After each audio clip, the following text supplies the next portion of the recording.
Good morning. It's Super Bowl Sunday. Big snowstorm on the way.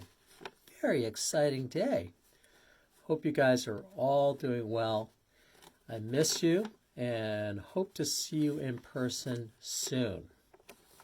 But before we get on with the festivities for today, I want to talk to you for a couple of minutes about some verses in the Bible that have to do with teamwork, which I think is really important to hear. So in the Bible, in the New Testament, there are two books named Corinthians 1 and Corinthians 2. They're named after a city in Greece called Corinth. So way back in the olden days, thousands of years ago, there was a disciple of Jesus, one of the people who was very enthusiastic and passionate about Jesus' teachings. His name was Paul. Now, Paul set out around the country side to spread the word, preaching all about Jesus and God and this new religion we call Christianity, which is based upon the teachings of Jesus Christ. Among the places that Paul spread this word was the city Corinth in Greece. He spoke to the folks in that city who were establishing a church to follow the ways of Jesus, just like we have our church here at North Falmouth Congregational Church. Now, have you guys ever had a circumstance in school at recess where you all decide you're going to play some game or some sport? You're going to play a game of soccer, tag, kickball, whatever it might be. And you know how some kids want to set up the teams to have this girl or that guy on their side. And have you ever said to yourself, or even out loud, why do they always get to pick the teams? Or maybe you even jump in and say, hey, you picked the team the last time. I want a chance. Or you and others might want to change about how you're going to play the game, how many people are going to be on each side, what the rules of the game might be. And there's lots of talking. Okay. Maybe even arguing and yelling sometimes before you actually get around to actually playing the game. Gets kind of crazy sometimes, doesn't it? Well, Paul had gone to the church in Corinth, and he found a similar circumstance. Lots of people squabbling and arguing about how they were going to set up and run the church. They argued about whether they would... they argued about what songs would be sung, what messages they would deliver, what the words would be spoken, who would speak them.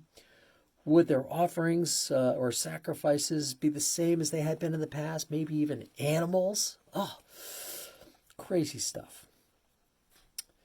Paul was so distressed by what he saw, all this arguing and screaming and yelling, that he vowed not to return to Corinth for some time. However, he did write a couple of letters to the church leaders.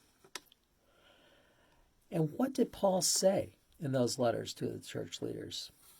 And how are those letters important even today, thousands of years later?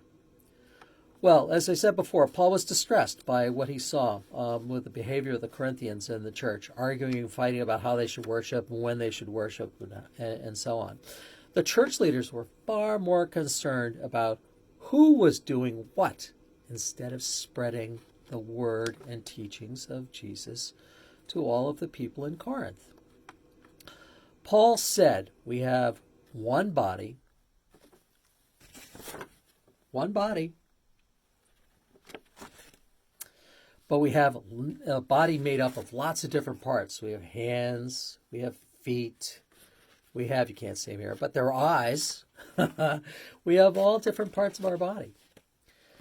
And Paul said if we only had hands, or we only had feet, would we have a body? And the answer, of course, is no. You'd have a lot of hands and you'd have a lot of feet. You might have a lot of eyes. But put together all of those parts and you do have a body, right?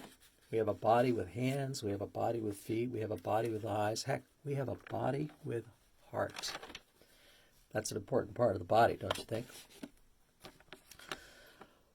Paul was saying this because people were squabbling and fighting, different points of view, different pieces of the body. But if we put them all together, we do have one body.